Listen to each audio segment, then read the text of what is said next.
Hi, my name is Chris Stevens. I'm the owner of Natives of Corkscrew, Nursery, and Environmental Services. We're out here at Sugden Park trying to kind of capture the final day of really a completion and a completed project that started, I believe, back in really last year, last February, where we visited this property. We couldn't really even get to this spot that we're standing in right now. This area was, it probably would have taken maybe 2 hours to get to this point if you could even, get through the vegetation, the Australian pine, the Java plum, the earleaf acacia, a lot of the invasive trees that were here on this property that we've since removed off this property. Those plants would have just naturally recruited into this area. Those are not good plants for this area, for this community. Especially with the waterway. I do believe that exotics or plants, and plants really in general, invasive or native, do have obviously some function. They're obviously producing oxygen, they're locking in the soil. But when we look at, and what I feel like I care about the most is when we look at things like wildlife, and we look at the animals that use this property, you really start to limit yourself with the amount of animals that we have in this area, that a site like this that becomes a monoculture of Brazilian pepper or Australian pine, which that's what it was, it kind of displaces all the wildlife off of this site. It pushes those things away. Really what it attracts is what I call the bad guys. You start to get iguanas, you start to get Muscovy ducks. These sites did have also people living on these sites. These sites were so hard to get to that most people would never see them living in here, because that's how thick and dense these areas of different exotics, Brazilian pepper, Melaleuca was out here as well. So it's really amazing to be really at the tail end. I wish we would have done this at the beginning, but you wouldn't really even see anything, even if we had something in between us. This whole area was full of trees. From the start of this project, one of the first things we did was to identify the native plants that we were trying to keep and preserve on this property. And we actually, surprisingly, when we looked at this site initially, there wasn't one thing you thought you could possibly keep on this site. If you look down a little bit down on the way here at the end of this peninsula, we called this a peninsula. That's what it really is. It's got water on both sides. It kind of sticks out. This was likely an old rock quarry that had a machine out here and digging and selling that dirt to fill up areas really throughout Naples, throughout this area likely. That's why this area looks like it does.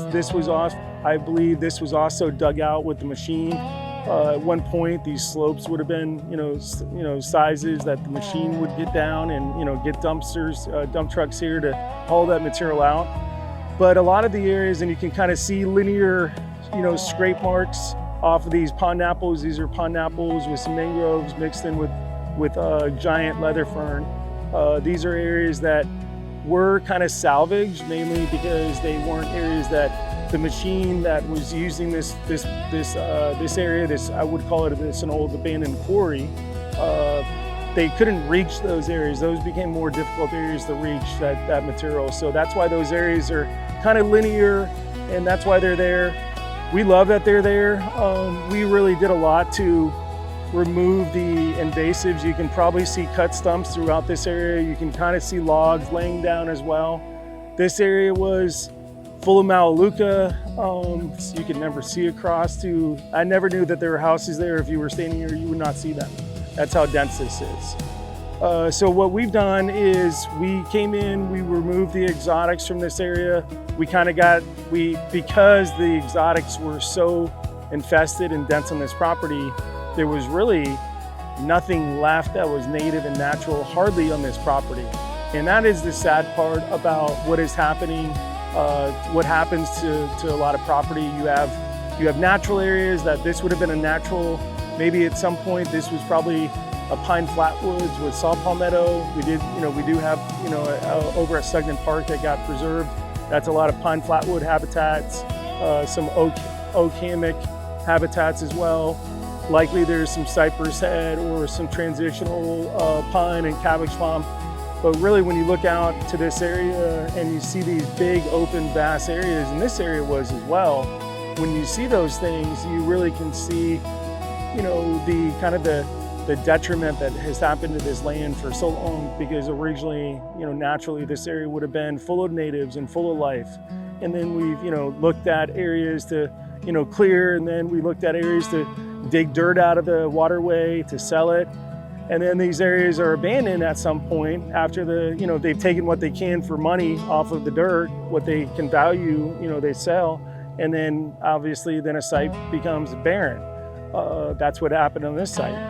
Whenever you do that in Florida, whenever you leave a site alone that is near disturbances all around you, waterways and animals kind of going through, and close to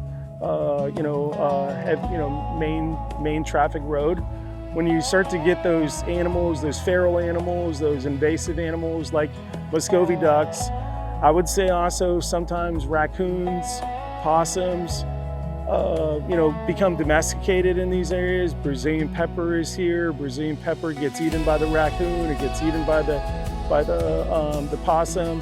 The Java plum does too, and it becomes a massive seed source, a massive long-term seed source out here. If we were to leave this, if we were to fast forward time and go 5 years from now and hit go and fast forward this in a time lapse, and we did nothing to this site, even though we've established it with native plants, we would see this area turn back into exactly what it was when we started, where we couldn't see the houses behind us, where we couldn't see the water that was right here. We couldn't get to this area that we're in. If we waited 5 years, this area would kind of revert to turning back. What we're trying to do here is create longevity with these plants, establish these plants that are here. So the plants that we have here, especially on this peninsula, which was really a neat area that we got we had the chance of being really creative with. We got to see the lay of the land, and initially there was sod. This was all sod initially to kind of stabilize the banks, and we said, if you have sod, then you're gonna have to maintain the sod, then you're gonna have to water the sod. And we told them that that'd be really a waste of an area that has a natural grade to it, that you know what this habitat could look like naturally. And really before they started using it as a quarry, you can go look at Sugden Park and you can go see the pine flatwoods, and you can kind of see, how do we get this established? How do we keep it established?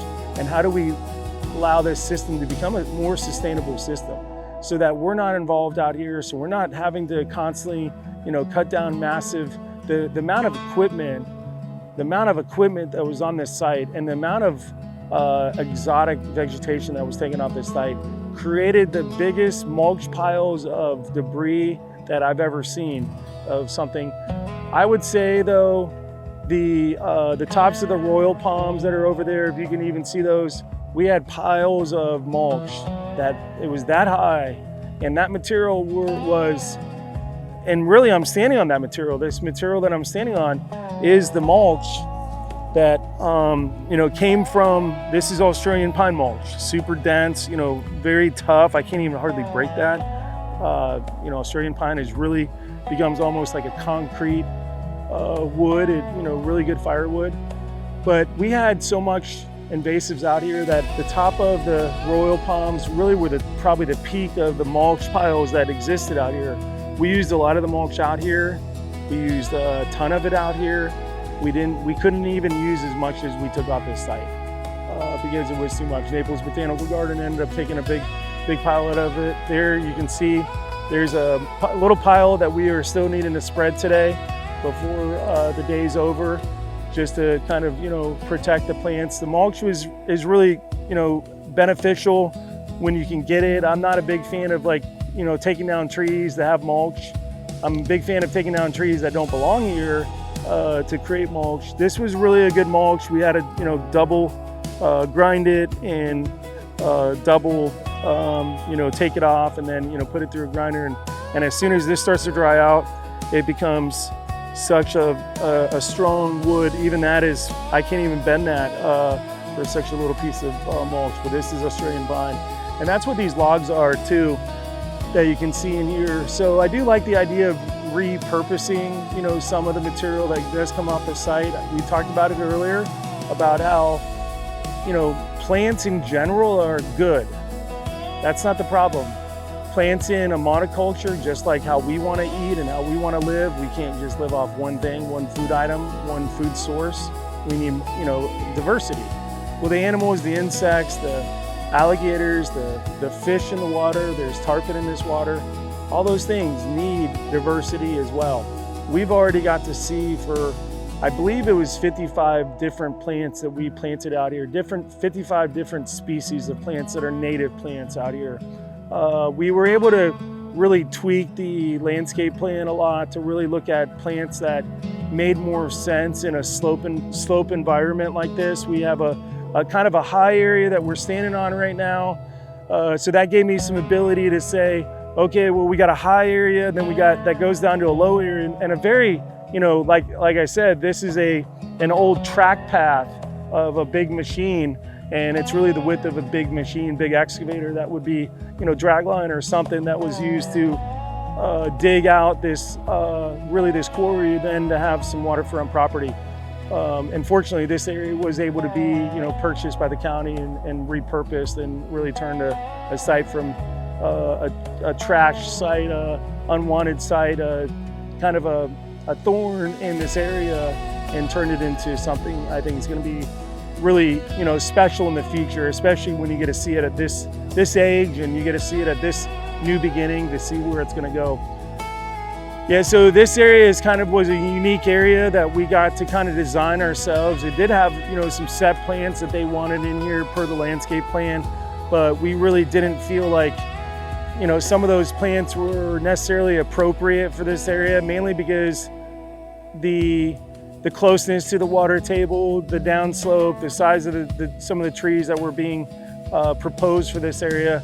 So we really took this area as like, we're standing on the high area. This is really the trail that comes into Sugden Park and this peninsula. It's interesting. We got a man-made, boardwalk and promenade, and really nice. And then we have this kind of dirt trail. It's kind of interesting to kind of get both perspectives of like, we normally don't have a trail that goes through the woods, that we get to see things like this. And it's really going to be neat to see the use of this area in the future, because we really wanted to take this area and make it an area that was really highlighting good native plants that would be beneficial in almost every home area, preserved landscape, really in Collier-Lee County.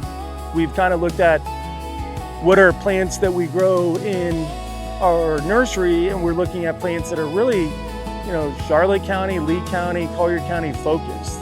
Like, that's extremely important to us. We don't want to introduce plants that are not naturally found in this area, that we would consider wild populate. We would know that these plants here are plants that we would are found in the wild. Some of them are. A lot of the plants that you are seeing, some of them that you see with tags or ribbons or maybe a flag, those were planted specifically by Naples Botanical Garden.